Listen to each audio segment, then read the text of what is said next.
Delhi orthopedic doctor who fights polio is Bill Gates's real-life hero. With a hammer in his hands to check the limb reflexes, a tape to measure the length of hands and legs, and a goniometer to ensure precise measurement of angles.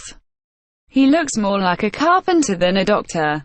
He carries no stethoscope like a regular doctor. But the orthopedic expert has caught the attention of Bill Gates. No less. With the work he has done with polio patients in Delhi. The founder of Microsoft recently wrote about Dr. Matthew Varghese in his blog Gates Notes, calling him one of the 5 persons in the world who he thinks is a real-life hero.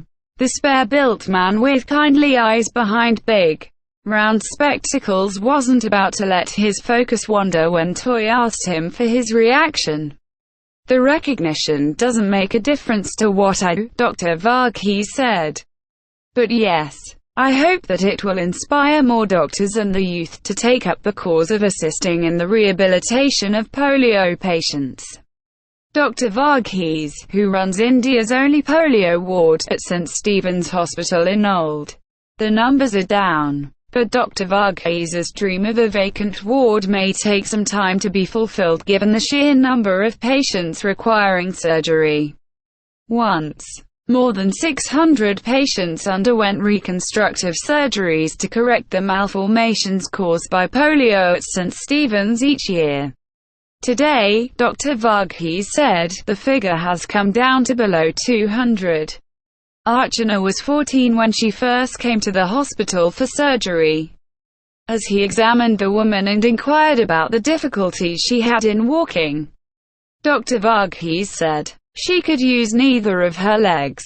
I carried out multiple surgeries to correct the defect in her hip, knees and foot. Many others, like Archana, have come for over a decade for follow-up treatment by the unassuming orthopedic surgeon, trusting him with their medical problems."